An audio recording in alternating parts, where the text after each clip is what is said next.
Bem-vindos ao Entre Carreiras, de frente com a Jéssica. Você está ouvindo o talk show que conecta a história de brasileiros ao redor do mundo. Aqui, cada episódio é um convite para descobrir diferentes trajetórias profissionais, desafios e conquistas em contextos nacionais e internacionais. Porque entre carreiras, sempre existem novos caminhos e histórias sem fronteiras. No Entre Carreiras, a gente sempre parte do mesmo ponto. Decisões profissionais, elas nunca acontecem sozinhas. Elas atravessam identidade, relações e projetos de vida, especialmente quando envolvem experiências internacionais. E para essa conversa, a gente recebe hoje uma convidada com uma trajetória acadêmica e clínica que atravessa fronteiras. Psicóloga, mestre e doutora em neurodesenvolvimento pela Universidade Presbiteriana Mackenzie, com doutorado sanduíche na Harvard Graduate School of Education. Ela é professora, supervisora clínica, neuropsicóloga, terapeuta bilíngue, tem formação em psicologia intercultural e atua há mais de 17 anos na clínica com terapia individual, de casal, orientação parental e consultoria para relacionamentos interculturais. Atualmente, vive no Brasil, em um relacionamento intercultural, mãe de 2 filhos e constrói diariamente o equilíbrio entre carreira, vida familiar e escolhas conjugais. Seja muito bem-vinda, doutora Darlene Godoy. Muito obrigada, fico feliz, em estar aqui. São tantos os temas possíveis para a nossa conversa. Queria agradecer o convite e espero contribuir, e aprender também com as perguntas, com as reflexões que vocês trazem. O projeto de vocês é muito bacana, estou amando acompanhar. Bem-vinda, Darlene. Tem muita coisa para ser explorado hoje, né? Realmente, ela estar conosco. E já vamos começar por essa experiência aí internacional, contando um pouquinho da sua vivência, fora do país, toda essa sua trajetória profissional, como ela aconteceu. Se você puder contar um pouquinho para nós sobre a experiência em Harvard. Eu, curiosamente, não acredito que pais ouvintes também terão essa curiosidade sobre esse doutorado sanduíche, como que é essa nomenclatura. E como surgiu essa ideia, Se lá atrás já era, quando você cursou a psicologia, já era uma trajetória acadêmica, continuar aí nesse mundo acadêmico, ou se esse foi um plano que foi acontecendo ao longo do caminho. Pois é, eu estava pensando, no quanto a gente consegue planejar e mesmo planejando, as coisas de fato vão mudando ao longo do tempo, e especialmente em relação à minha trajetória acadêmica.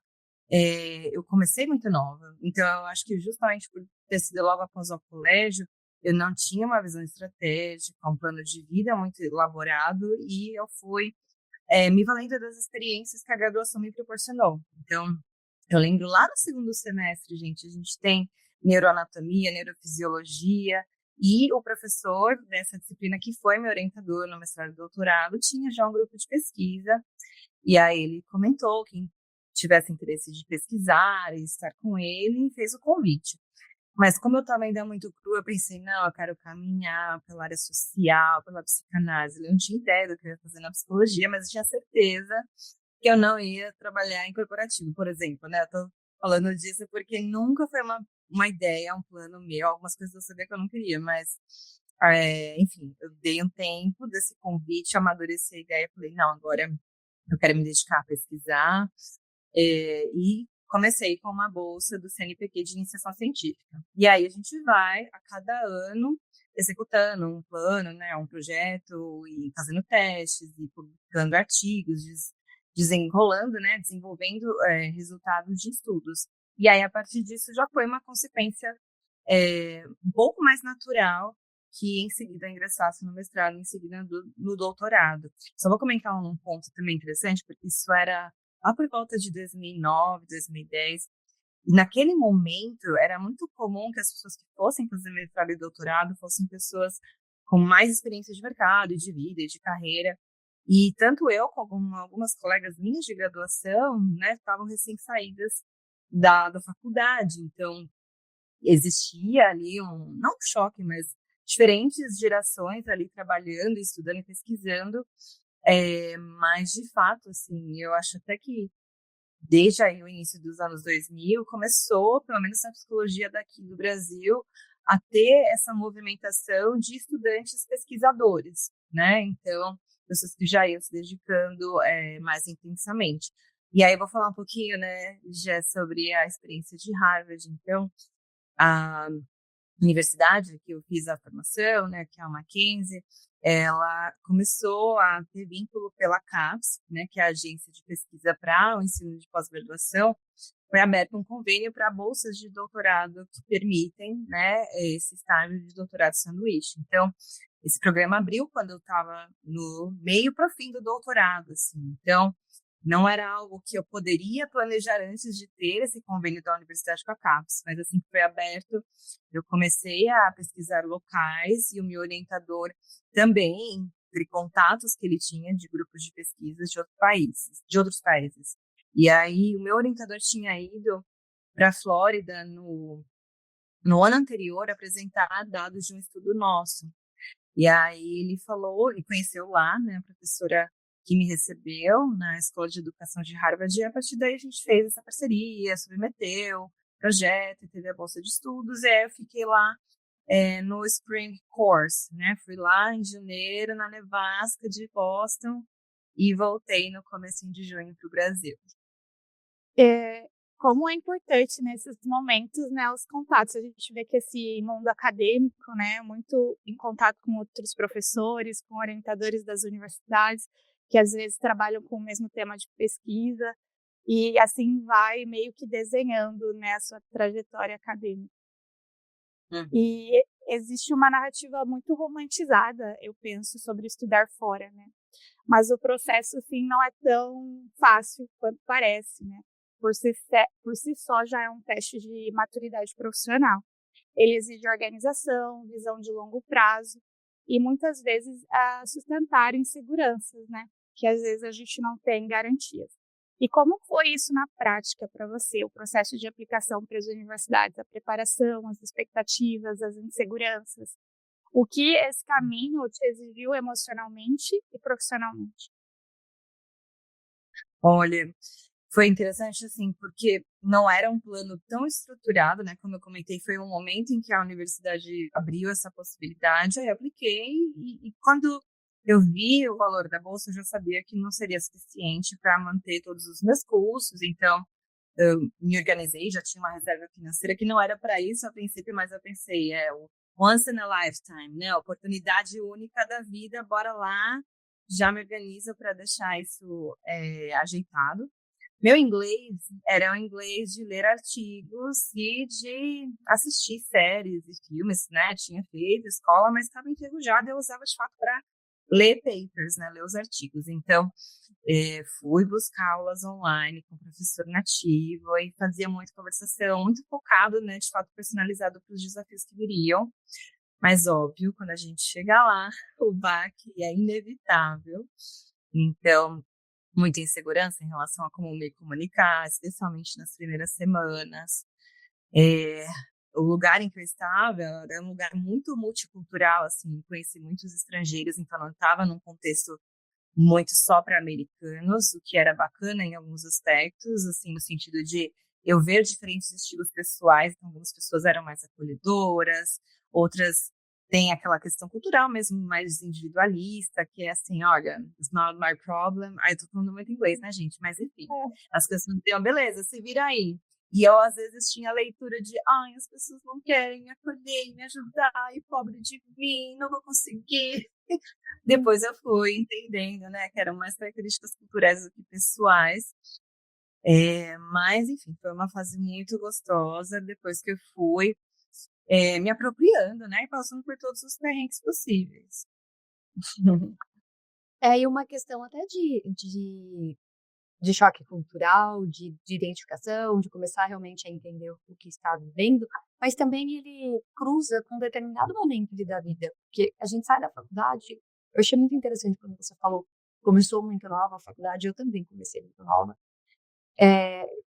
Eu lembro que eu saí do ensino médio e já entrei na faculdade, e eu nem tinha tanta certeza no que eu queria fazer. Até que eu não começo pela psicologia, eu começo por outra formação e depois eu vou para psicologia. E então a gente nem todo mundo, acredito que grande parte já começa nesse momento, só não preciso ter uma graduação, né? Preciso ter ali uma formação, iniciar aula. E aí, conforme a gente vai se construindo nesse período de estudo, você muito mais do que nós, porque passou pela graduação, né, passou pelo doutorado, chegar no mestrado. Então, você foi tendo um amadurecimento até chegar nessa última experiência em Harvard. Qual era o seu momento de vida para te ajudar a entender essas diferenças culturais, a se apropriar ali dessas diferenças que você estava vivendo desse momento novo? Uhum.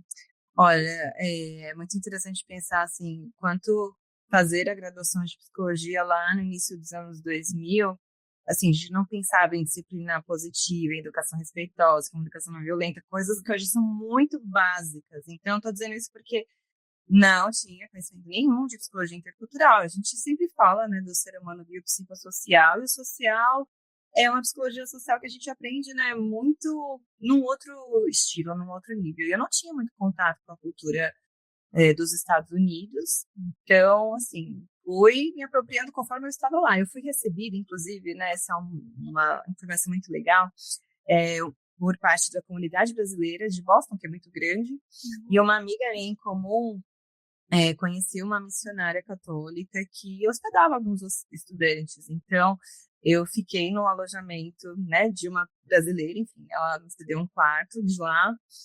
E aí, enfim, eu estou dizendo isso porque ela foi uma pessoa que me ajudou a fazer essa tradução de como são as coisas por lá. Então, desde para pegar o trem, para ir para o mercado, enfim, coisas para me situar, foi uma ajuda bacana que eu tive.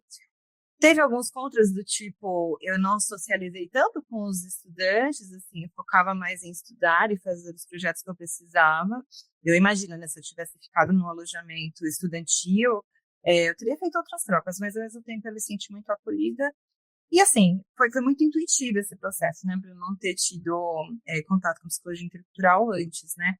E um outro ponto, assim, só para detalhar, é que mesmo me dedicando à pesquisa, eu sempre quis ter um pé na clínica, assim, porque para mim não faz sentido a gente ficar no mundo dos artigos e dos livros sem ter conexão com a realidade, né? Então, eu já tinha uma prática clínica, também já lecionava, já dava aula em cursos de especialização, e muito do que eu aprendi, que não estava, assim, nas entrelinhas das pesquisas, foi extremamente rico para o meu retorno para o Brasil, né? Vou falar de questões culturais, de como a educação e a psicologia da educação era aplicada lá e o que era possível trazer para o Brasil, sabe?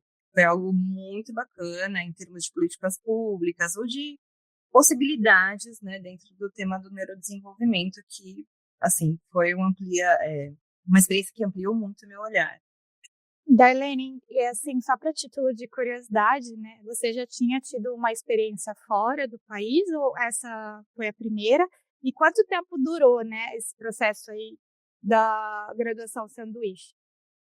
Então, eu só tinha viajado à Argentina, Chile, né, aquele portunhol, então não tinha visto de turista para os Estados Unidos. Aliás, a história do visto, assim, né, a universidade precisava emitir um documento, e aí o dia que eu tinha agendado no consulado, o documento não tinha chegado, fui para o consulado, rezando para o documento chegar, e eu expliquei que o documento chegaria depois, enfim, fui 2 vezes para o consulado, enfim, eu fui, né, com esse visto, fiquei 6 meses, então experimentei o frio de -20, -30, e voltei no verão de 30 graus, era muito impressionante, né, imaginar como que o mesmo lugar é tão distinto, né, porque aqui no Brasil a gente não tem tanta variação. Eu não sei se eu respondi a sua pergunta, Jé. Você ficou 6 meses, né? E não foi a primeira experiência assim internacional, né? Tirando a América Latina. Exato, eu lembrei um ponto, assim, porque eu estava já no fim do doutorado, e esse era um ponto, assim, se eu estivesse no início, eu teria mais tempo e mais disponibilidade, mas como não havia o programa né, da CAPES, do financiamento, eu apliquei, fiquei menos tempo, porque eu também tinha essa ansiedade que eu precisava voltar para o Brasil para fazer análise de dados e para fechar a tese, né? Tinha um prazo, eu tinha até uma bolsa a PESP, né, a Bolsa Brasileira, que foi interrompida para receber a Bolsa do Exterior. Então, assim, eu não pude ficar mais do que 6 meses. Eu tinha que voltar para prestar contas e finalizar a tese, né? Então, teria sido uma outra história se eu tivesse ido no começo, no meio do doutorado. Em paralelo à sua trajetória acadêmica e profissional, você construiu um relacionamento intercultural. Conta assim pra gente como que esse encontro aconteceu. Foi algo que já nasceu atravessado pelas diferenças culturais ou você foi aparecendo, né, ao longo do tempo? Como que você encontrou, né, o seu atual esposo? Uhum. Pois é, assim, são experiências que não têm nenhuma conexão já e foram, né, essa acadêmica, porque naquele momento eu tinha outro relacionamento, né, que foi muito longo, e aí tive o término, e depois, por volta de 2020, 21, na verdade. Então, é um relacionamento relativamente recente, se a gente for considerar, temos filhos e já somos família. Mas foi por um amigo em comum que tinha conhecido o Jacob, meu marido, numa viagem. E aí, esse amigo nosso estava em Salvador, eu fui para Salvador. Então, assim, foi uma história romântica, né? Um romance muito interessante de estar num outro lugar e me abrir para conhecer. E aí, a partir desse encontro, enfim, foi muito intenso, muita troca legal. E eu acho muito interessante, assim, eu estava pensando sobre características que podem facilitar, né, uma conexão intercultural. Uma delas, com certeza, é a abertura à experiência, a flexibilidade, né, de mudanças de perspectivas, porque o fato de eu ter tido vivência internacional me fazia ter essa flexibilidade maior. E o meu marido também tem. Então, ele também já tinha morado em outros países. Eu não me vejo tanto como a brasileira típica e ele também não se vê tanto como o americano típico. Então, a gente vai se conectando em temas de interesses. As nossas carreiras são similares. Ele é professor e eu psicóloga. Então, a gente gosta de viajar. Então, muitos interesses comuns, eu acredito que fizeram com que o choque cultural de nacionalidade ficasse um pouco mais diluído, óbvio, no início, mas depois com certeza aparece, né? Especialmente quando a gente vai ter uma vida em conjunto, assim, em família, 24 horas por dia. E é interessante, né, que você teve experiência fora, né, nos Estados Unidos, em Boston. Uma curiosidade, vou trazer aqui uma curiosidade da Verlaine. Você é ultramaratonista, né? É ultra. Então, maratona e Ironman. Fiz o Iron. Então, isso mesmo. Então, você tem a maratona e o Ironman. Não entendo o que é isso, mas sei que é de corrida. É de corrida, mas o Ironman, ele não é só a corrida, né? Ele tem eu falei ultramaratonista que são 72, e não é isso. O Ironman é a corrida, a natação. É aquele de 3, né? Isso. Triathlon. Nada, pedala e corre. E nessa época que você estava fazendo toda essa trajetória, voltando só um pouquinho, toda essa trajetória acadêmica, você também se dedicava ao esporte? Pois é, gente, eu vou comentar, assim, voltar a algumas casos, mas se eu estiver me aprofundando, vocês avisem em relação ao tempo. Mas quando eu estava no doutorado, eu já corria, mas fazia 5, 10 quilômetros, fiz uma primeira meia maratona antes de entregar o doutorado. E aí, logo em seguida que eu defendi o doutorado, eu fui dar aulas em graduação, né, em faculdade, e eu tinha uma rotina extremamente agitada, assim, de 40 horas semanais de aula, tinha 15 horas de consultório, tinha que trabalhar, assim, corrigindo prova e preparando aula, né, a carreira de professor é muito mais do que a hora-aula, né, tem todo o trabalho pré e pós. Então, eu estou dizendo tudo isso porque eu não conseguia conciliar uma agenda de treinos. Tive um burnout, assim, tive problemas sérios, né, de saúde, privação de sono. Eu dava aula em 3 campos muito longe um do outro, e aí o corpo começou a pesar. E até por isso, assim, que eu me afastei um pouco da carreira acadêmica, né? Aliás, a gente pode pensar a carreira acadêmica como pesquisa e como a docência, o ensino. Mas a docência estava num nível de desgaste muito grande. E aí, quando eu saio da graduação como professora, né, quando eu peço as contas, aí eu começo a fazer maratona e triatlon, porque aí eu tinha uma rotina muito mais flexível de consultório e aula em especialização, em cursos de pós-graduação. Então, eu só trouxe essa curiosidade porque eu já olhando já acho que eu Impressionante. nessa época também, a gente treinava na mesma assessoria, mas a minha rotina não era tão intensa, claro, quanto a E sua. quebra todos os paradigmas, né? Porque a gente vê muitas pessoas que estão muito voltadas ao lado acadêmico que não conseguem, às vezes, conciliar e dar muita atenção, né? Essa questão do corpo e vice-versa. E ela vai, né, e atende. Ela vai além, porque treinar para uma maratona não é fácil, já desgasta muito o corpo, já exige E tempo. ela fala assim: eu só corria 10 Não, quilômetros, eu não corri 5. mas tipo, pensa para o Iron, são 3 modalidades, então assim, exige uma administração de tempo, de tudo ali, muito grande A para rotina, né? Não é simplesmente correr uma vez na semana, eu acho que exige, né, esse hábito da rotina de fazer sempre, né, para aprimorar.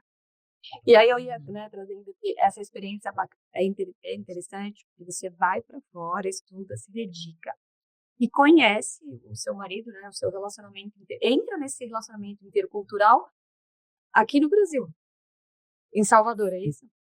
Sim, sim. E aí, como que vocês vão ajustando essas diferenças culturais, né, fazendo com que vá realmente tendo uma relação, um ajuste de relacionamento, ele se sentindo pertencente, porque ele está fora da cultura, né, e da nacionalidade dele, e automaticamente você se adentrando também aí a cultura dele. Sim, sim. Em uma dimensão dos relacionamentos interculturais, que é a questão da dominância, né? Então, eu até fiz um post no meu Instagram sobre isso, que eu publiquei ontem, né? Quando a gente lançar o podcast já vai estar um pouquinho desatualizado, mas o fato de eu ser a dominante cultural, por estar, né, no meu país, eu acho que fez com que não fosse tão estressante e desgastante para mim, mas para ele foi. E aí foi muito interessante porque às vezes eu precisava, né, fazer esse ajuste de entender que estava difícil para ele, que eram hábitos e rotinas que ele não tinha, que por mais que ele fosse aberto, ele sentia falta das coisas dele. Ao mesmo tempo, gente, né, se a gente sobrepor gênero, tem aquela questão do cuidado de organizar, então eu fui fazendo as coisas à brasileira e aí às vezes ele não gostava e eu falava, então, meu bem, você pode fazer também, né? Faz do seu jeito, assim, do que você gosta, como você quer. É um exemplo que parece que é bobo, mas o jantar, né, o dinner time, ele queria jantar às 6 da tarde. E aí pra gente, tipo, É verdade. 7 horas, assim.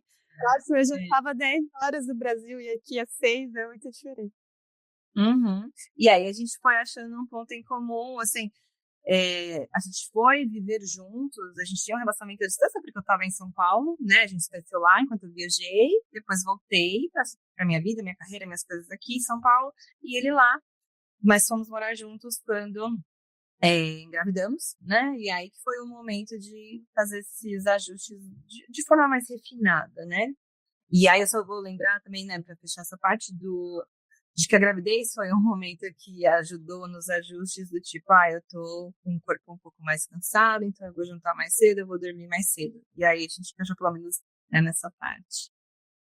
Darlene, Isso é real, a gente entra na cultura americana mesmo, nesse período da gestação, dá um horário, parece que a gente não existe mais. dorme 9 horas, eu mando mensagem pra Jéssica, ela já tá na cama. Tá perdoado, tá perdoado. Ô, Darlene, só por título de curiosidade, quando você conheceu ele não morava no Brasil, ele só estava visitando? Não, ele já morava aqui, assim, ele tem uma carreira como professor em escola internacional, tem até um currículo que se chama IB, e aí ele vai como expatriado auto-iniciado, né? Então, esse é o modelo de carreira dele. Então, ele já morou no Quênia, em Marrocos, em Nova York ele também foi professor, né, em escolas internacionais de lá. E aí ele veio para Salvador, né? Tem uma escola pan-americana, que é um colégio internacional de lá. E aí, enfim, ele ficou em Salvador por 3 anos, está aqui em São Paulo, né? Estamos juntos.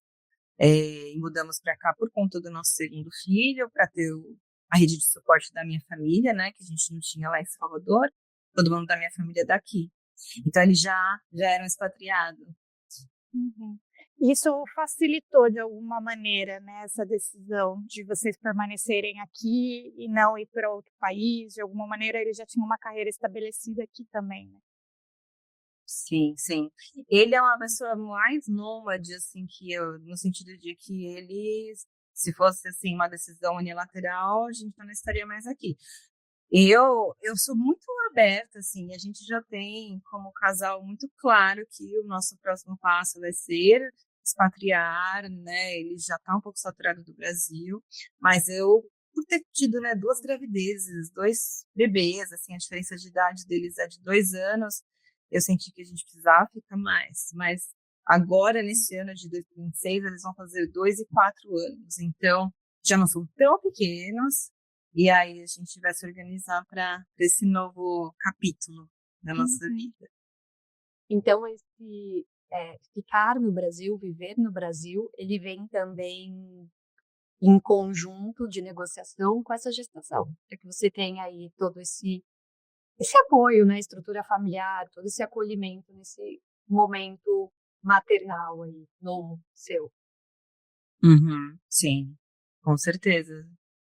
Se não fossem os filhos, desculpa se eu corto, mas se não fossem os filhos, eu acho que a gente já estaria em um outro país, mas né, a vida faz as coisas de uma forma que é muito melhor eu ter vivido a maternidade aqui, né? Pelo menos essa etapa inicial de gravidez e primeiros anos. Porque então os dois, na verdade, têm esse perfil meio nômade, igual você trouxe. Ele é mais nômade do que eu. Uhum. Então vocês dois têm esse perfil de realmente espralarem aí mundo afora. Sim, sim, acho que Que é uma coisa. gostoso.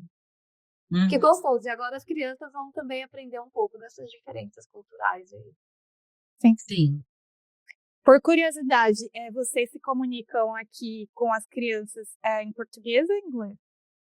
Então, tem várias teorias e linhas de bilinguismo e vai dependendo do contexto, assim, se os dois pais falam a mesma língua e estão num país estrangeiro, mas como, né, nós temos línguas distintas, a gente segue um que chama One Parent, One Language. Então, eu falo a minha língua, o pai fala a língua dele, a língua do casal é português, é inglês, então ele nos vê falando, os dois, né, nos vêm falando mais inglês, perdão, mas ao mesmo tempo, por eles estarem no Brasil com a família brasileira, a escola, o parquinho, eles vão absorvendo mais o português aqui. Se a gente estivesse, por exemplo, num país que não falasse português, a gente ia praticar mais português em casa, né? A depender dos objetivos da família. Gostei dessa dica, depois você me manda, Darlene, por favor. Porque aqui em casa nós temos um combinado de que mesmo meu marido não sendo americano, mas ele fala muito bem.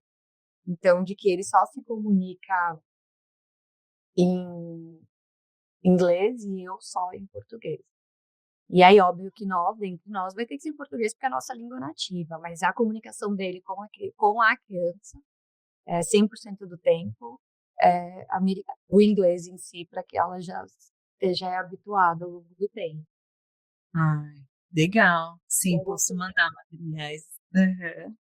Zero preocupações que eles vão dominar o inglês, mas eu me preocupo que eles tenham português, porque justamente como a gente vai sair daqui, é um fato, a gente não sabe exatamente quando, eu quero fazer questão, né, porque o inglês não é, desculpa, o português não é só uma língua, é uma construção de identidade, é um pertencimento, é fazer parte de uma cultura. Então, vamos supor, a alfabetização, eles vão ter provavelmente online com uma professora brasileira ensinando, né, porque eles vão estar em outros países aprendendo o inglês e a língua do local, e a gente quer que eles sejam, né, trilíngues, que eles falem no mínimo 3 ou mais.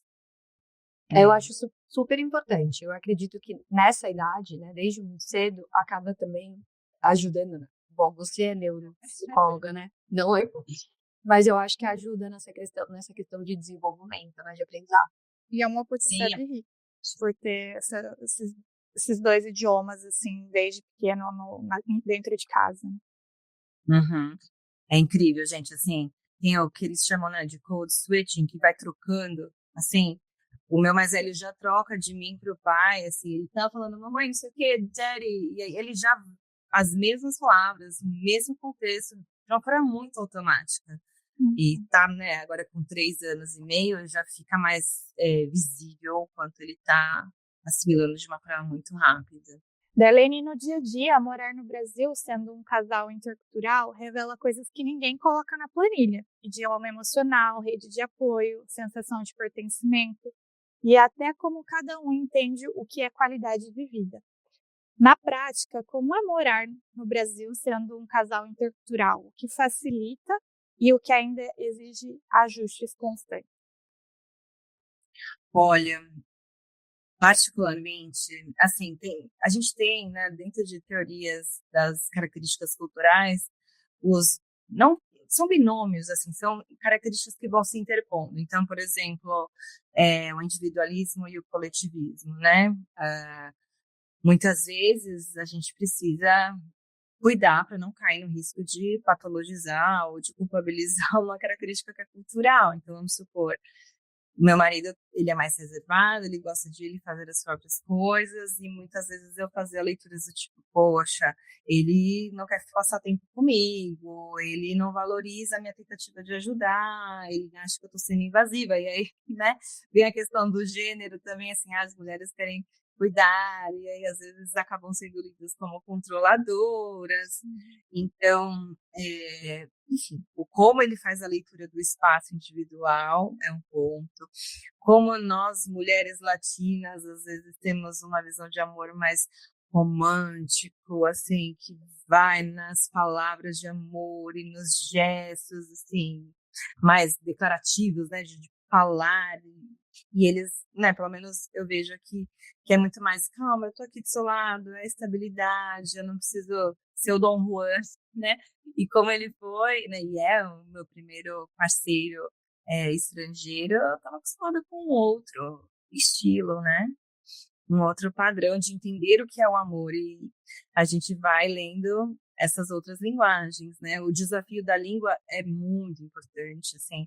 Mesmo, e eu acho muito legal deixar isso claro, mesmo que você seja muito boa, com inglês avançado, ou fluente, quando você usa uma palavra, você tem um contexto muito diferente, assim, na verdade, né, de uma pessoa nativa que há 37 anos ouve e tem esse repertório que você não tem.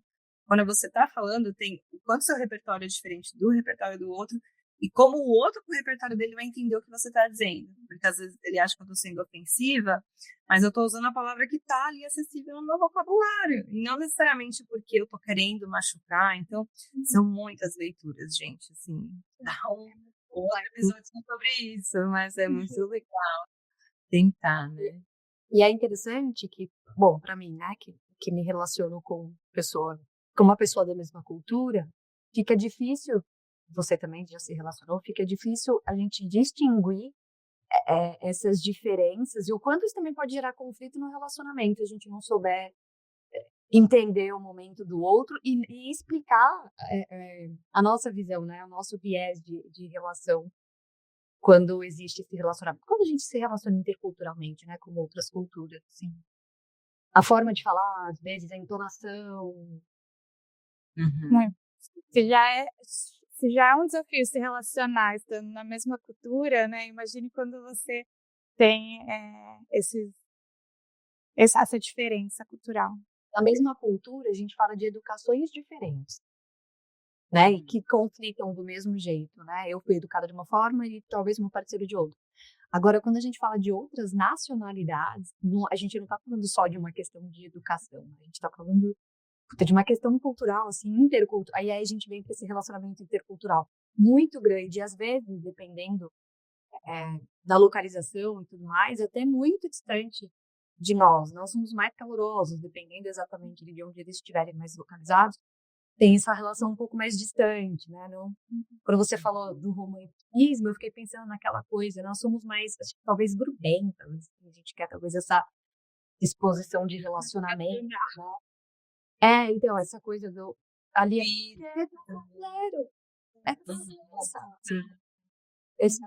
e aí, dependendo de com quem você se relacione, e aí eu falo exatamente da localização, isso se torna realmente um pouco mais distante. E pra gente, talvez em alguns momentos, isso se torne um questionamento. Será que tá acontecendo? Será que o relacionamento tá dando certo? Sim, sim.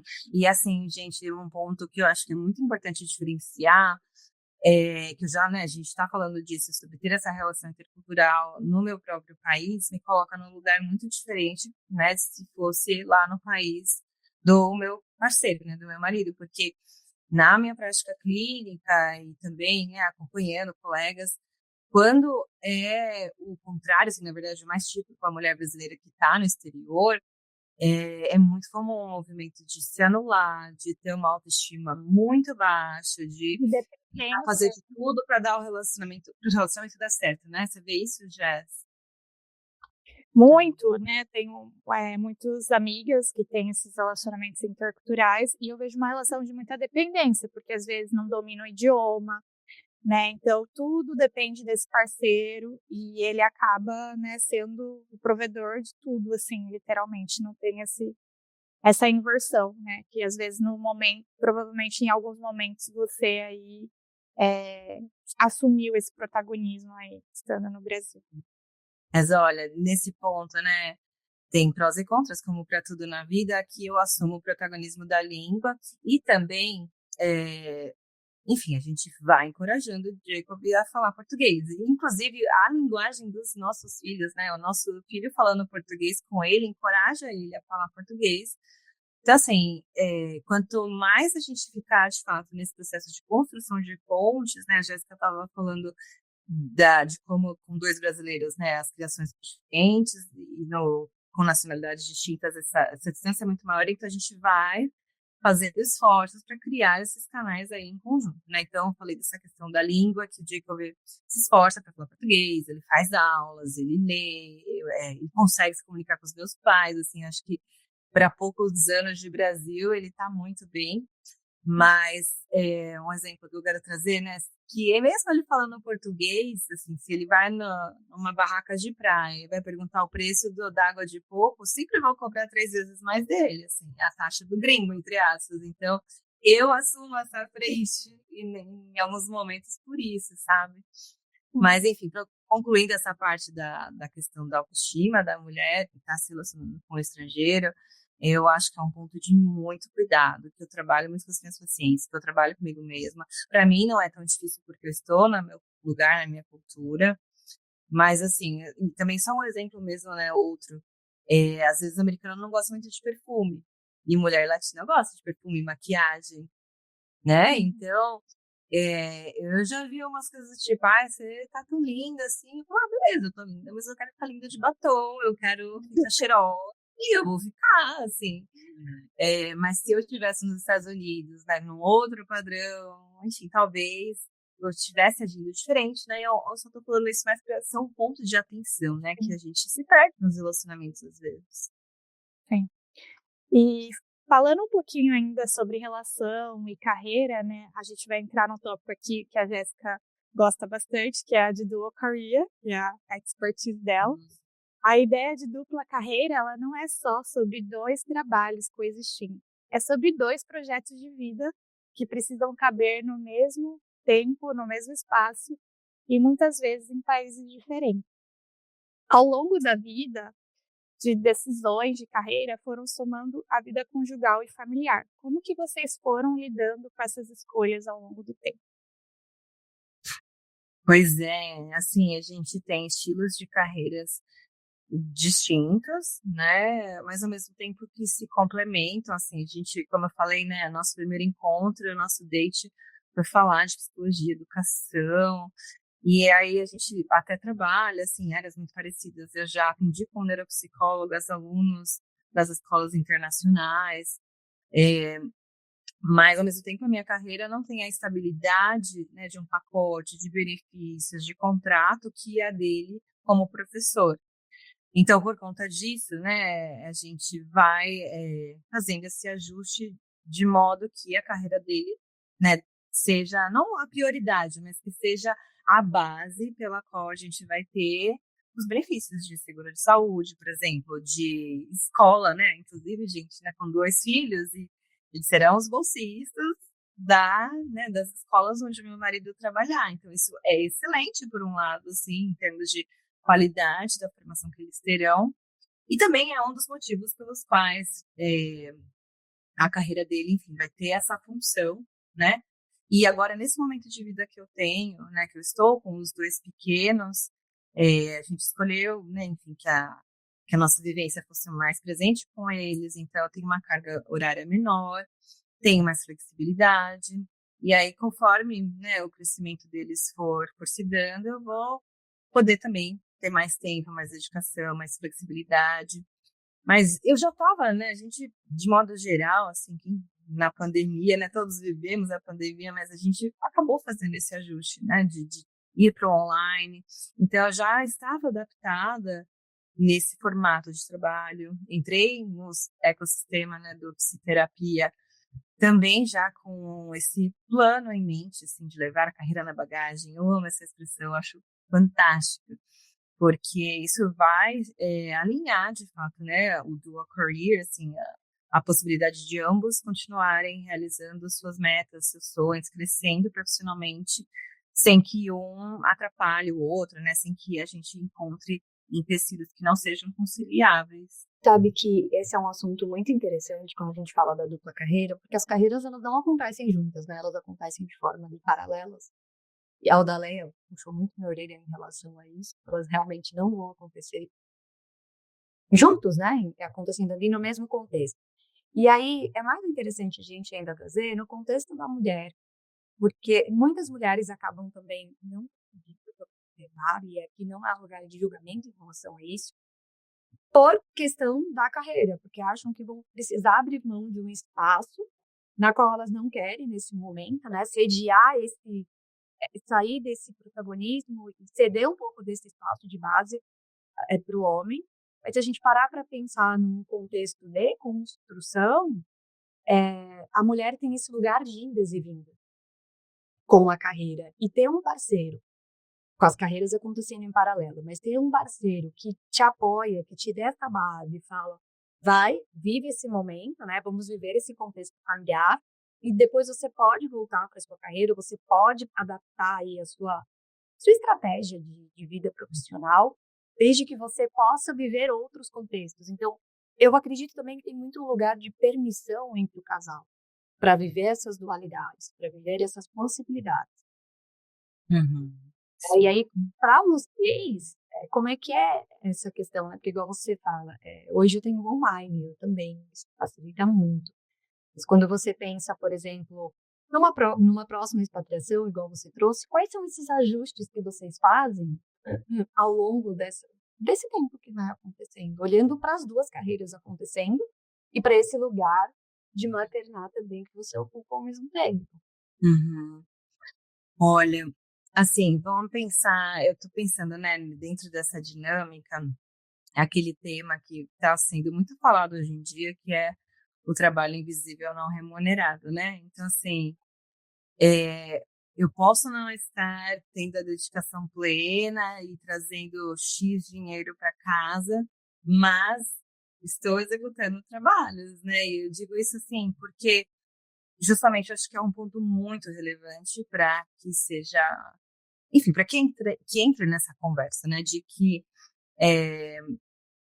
não é, enfim, uma pessoa trabalhando para que a outra descanse, para que a outra esteja ali só usufruindo, porque é um outro tipo de dedicação, a dedicação que, se fosse ser remunerada, né, se fosse, enfim, com o trabalho de outras pessoas, também iria comprometer, né, as rendas familiares. E eu vejo muitas mulheres brasileiras nos Estados Unidos, enfim, em outros países, que vão abrir mão da carreira justamente porque, se fossem pagar, né, uma rede de apoio, muitas vezes não é possível, né? Aqui acaba sendo, em partes, por um outro contexto social e econômico.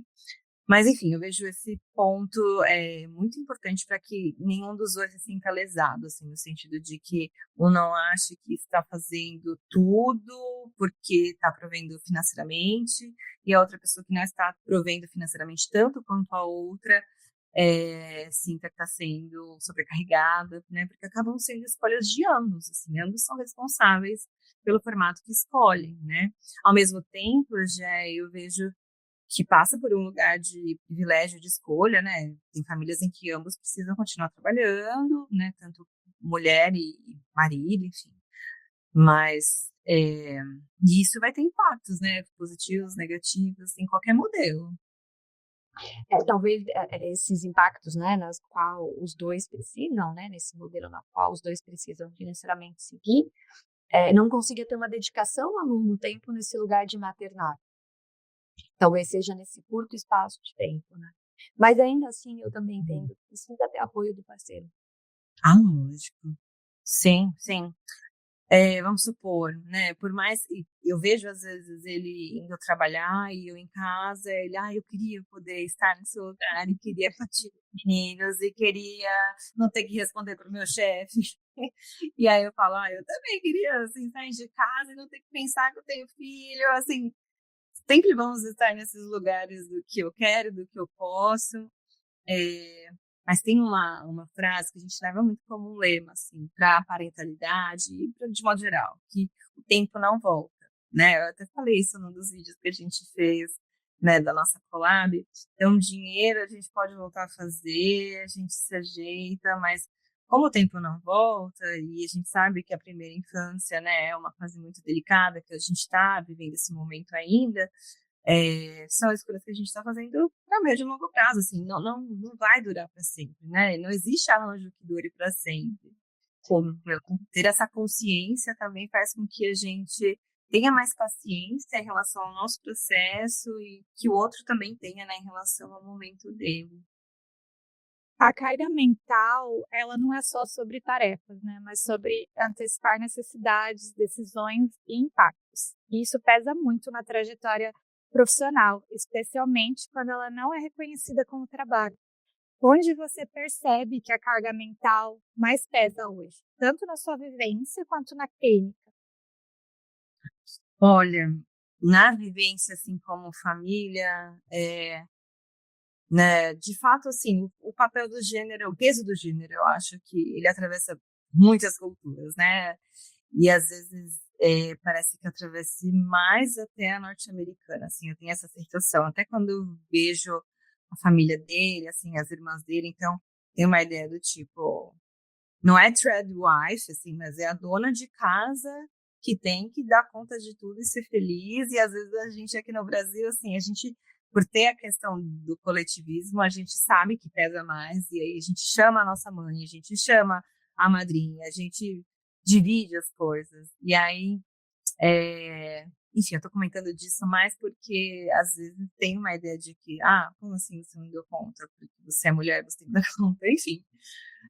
Não estamos, né, de modo nenhum imunes a esses vieses de gênero.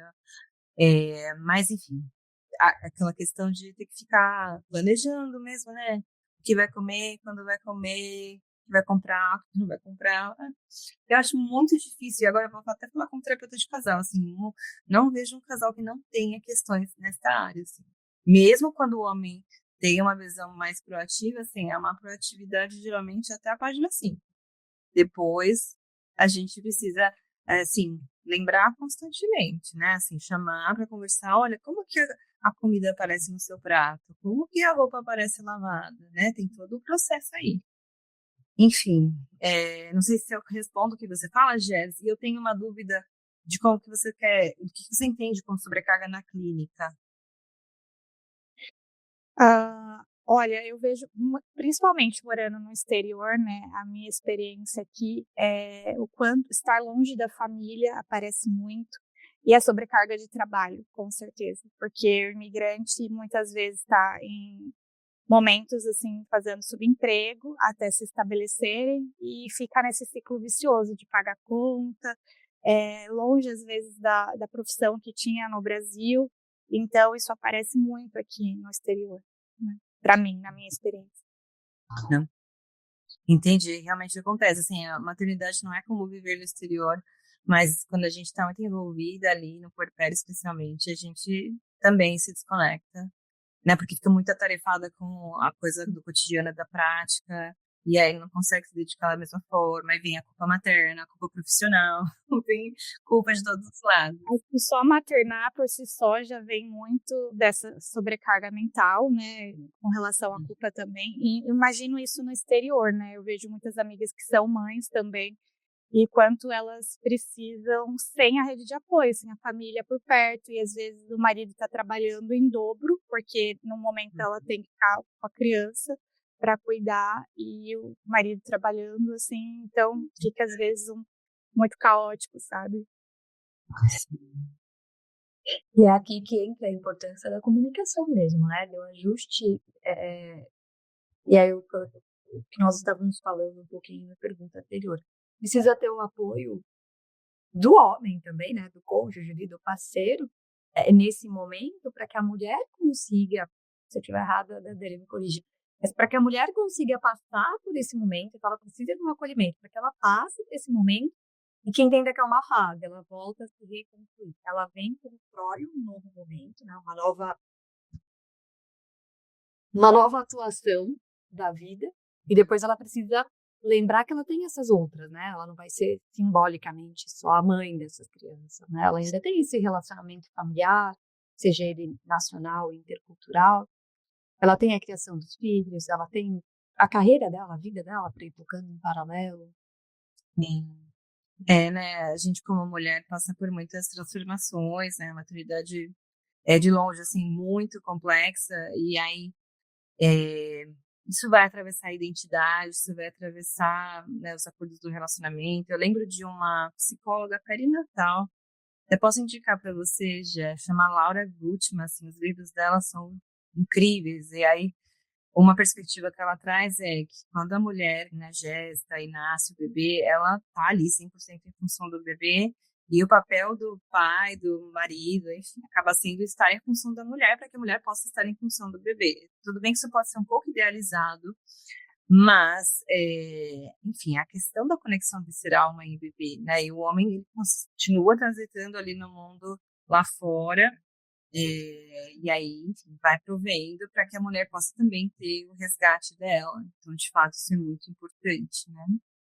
E eu acredito que na imigração e na expatriação, isso aumente justamente por sermos brasileiros, e termos, né, igual você trouxe essa questão da coletividade, a gente se vê nesse ambiente sozinhos, né? Só ali, eu, meu parceiro e essa criança aqui, e a gente tendo que lidar com todas essas novas percepções, né? Novas experiências.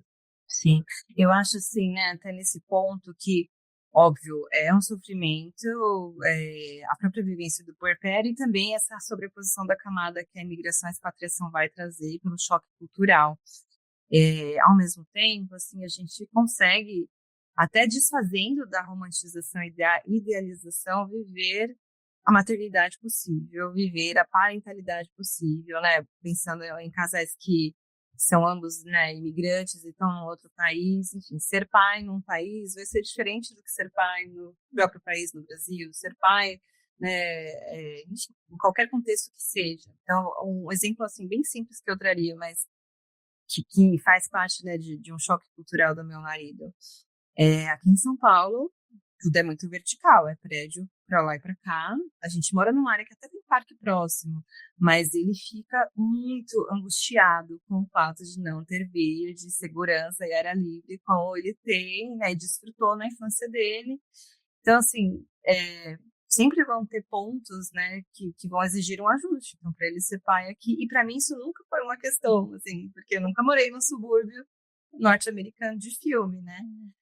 Enfim, a gente vai fazendo o melhor que a gente pode, tendo muita gentileza e apoio consigo mesmos e com o nosso parceiro, porque uma outra, né, frase que a gente gosta muito de dizer, e eu digo como terapeuta também, os dois estão no mesmo time. Quando a gente lembra que está no mesmo time, a gente não gasta energia querendo competir, brigando com o outro, disputando quem faz mais, e se ajuda, né?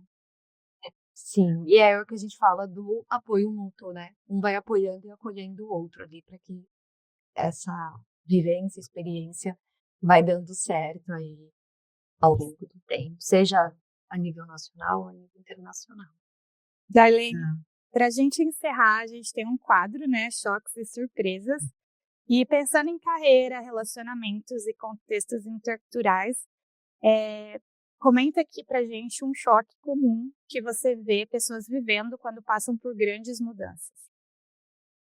Olha, eu acho muito legal, assim, que a gente está agora nesse episódio pensando, né, nesse momento da nossa conversa, as grandes mudanças de se tornar mãe, pai, e a grande mudança de migrar ou expatriar, né? E eu acredito que o cuidado com a romantização, assim, então quanto menos a gente fantasiar que vai ser flores, assim, que vai ser tudo muito perfeito. Eu acho que tem duas faces aí nessa idealização, tanto dos deveres, assim, que eu tenho que, eu vou fazer assim, eu vou fazer assado, eu vou conseguir X dinheiro em X tempo, eu vou conseguir X carreira num novo país, assim, quanto mais elevada for a meta, né, maior pode ser o tombo, e aí que vem o choque. Então, eu digo isso assim, para que a gente tenha consciência de que com a constância e aos poucos a gente vai conseguindo ter mais resiliência mesmo, né? Ir mais longe, se acolher quando erra ou quando não consegue o que quer, ter a tal da paciência, porque justamente se a gente vai com muita sede ao pote, né, a ansiedade acaba atrapalhando muito nesse processo, como eu vejo. E o que você pode trazer aí para nós como uma surpresa positiva que pode surgir quando acordos e expectativas ficam claros? Olha, É, acho que a principal é a confiança um no outro, assim, não que não haja confiança antes, né? A gente parte do princípio que a gente vai estar vulnerável no relacionamento, que o outro vai estar ali para dar a mão, mas quando a gente vê isso acontecendo, né? Pensando no exemplo de sobrecarga mental que a mulher tem, mas quando a gente vê que a pessoa se antecipou e fez uma coisa que nos ajuda, ou que a gente teria que gastar tempo fazendo, enfim, a gente fica mais tranquila, mais relaxada, e aí é como um ciclo positivo que vai se retroalimentando, né? Quando eu vejo que o outro cuida de mim, eu me vejo mais motivada, grata para cuidar do outro, e aí esse ciclo continua e cresce, né? Por isso que a comunicação e os acordos são muito importantes, para que a gente até mude, às vezes, de um ciclo negativo, de cobrança e apontar erros e se vingar, né? Que acontece às vezes nos casais, para um ciclo de ajuda e cuidado. E algo que você gostaria que as pessoas soubessem antes de viver essas transições. Ai, então, de transições, eu acho que eu vou para responder essa, pensar na questão intercultural, né? Que cada pessoa é um mundo, assim, no sentido, né, de sermos ilhas e nós mesmas somos um mundo. Eu não lembro de quem é a frase, mas não sei se é a Saramago, mas de que nós, para vermos a ilha, precisamos sair da ilha, né? Então, eu vejo muitas brasileiras, muitas pessoas que vão viver fora e que se descobrem brasileiros quando estão no exterior, né? E fala, nossa, é disso que eu gosto, é assim que eu sou, é assim que a gente fala, é assim que eu me visto. E isso, no relacionamento intercultural, também fica muito gritante, muito evidente. Então, enfim, eu acho que um conselho, né, ou um ponto que eu diria em relação a passar por essas mudanças é ter esse deslumbramento com o mínimo de julgamento possível, né? Tanto em relação a si mesma, porque às vezes a gente cai nesse lugar de que, eu tô sendo inadequada, porque o legal é agir desse jeito ou daquele jeito. Então, fortalecer a própria autoestima e também não cair no lugar de ficar julgando e depreciando o outro pelas diferenças que ele tem, né? Porque somos ilhas, assim, com as nossas especificidades, mas criamos as pontes, né? E um ponto que eu não falei ainda, mas que é o grande high, assim, é como se fosse a dopamina das relações interculturais, que é justamente o deslumbramento pelo diferente, né? A gente se apaixona por aquilo que o outro tem, que a gente não tem. Você fala, nossa, que estilo de vida incrível. E aí é como se aquilo que fosse muito lindo, uma qualidade, de repente vira um defeito, né? E vice-versa. Então, lembrar por que a gente se apaixonou, por que a gente fez as nossas escolhas. Enfim, é muito importante para a gente não se perder no meio do caminho. O episódio está uma delícia, mas tem que informar que estamos chegando ao fim. E, Darlene, eu vi você deixar algo aqui muito claro, é que decisões de carreiras, elas não são somente estratégicas, elas também são éticas. Passam por responsabilidades, por consciência, por cuidado com quem a gente é e com quem caminha ao nosso lado. Então, a sua trajetória ela mostra que é possível sustentar excelência técnica sem perder humanidade. Que ciência, interculturalidade e vínculo podem caminhar juntos na clínica, na família e nas escolhas profissionais. Você traz um olhar que respeita o tempo das pessoas, os contextos culturais e os limites reais da vida. E isso é um valor raro hoje. Obrigada por compartilhar não só o conhecimento, mas princípios. Deixa para quem está ouvindo onde te encontrar, acompanhar mais o seu trabalho e continuar essa conversa com você.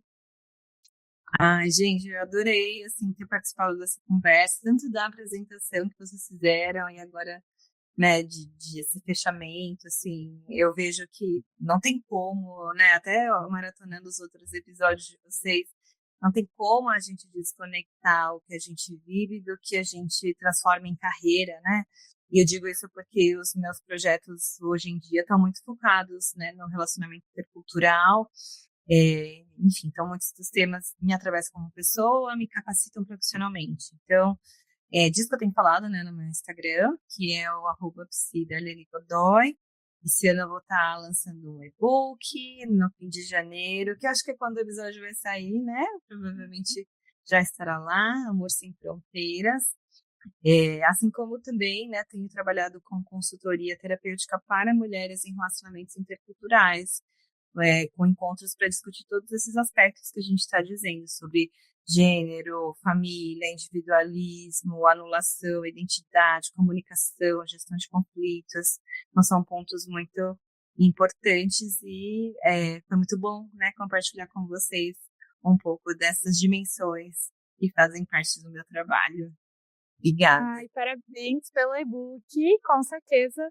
Eu adoro acompanhar você nas redes, está fazendo um trabalho maravilhoso. E a gente vai deixar aqui o seu @ na descrição do episódio. Obrigada. Eu queria realmente agradecer a sua participação, a contribuição aí da sua experiência.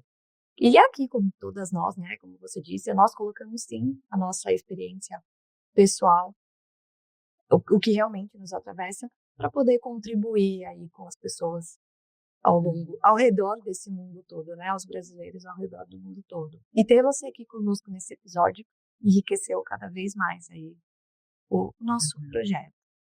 Maravilha, muito sucesso para vocês, para nós, meninas. Obrigada, até a próxima. Tchau, tchau. Tchau, tchau. Você ouviu mais um episódio do Entre Carreiras. Conversas reais, trajetórias diversas e aprendizados de quem vive a carreira além das fronteiras. E não se esqueça de se inscrever no canal do YouTube, deixar seu like, compartilhar e seguir nosso podcast no Spotify e acompanhar nossos próximos convidados. Até o próximo episódio. De frente com a Jéssica.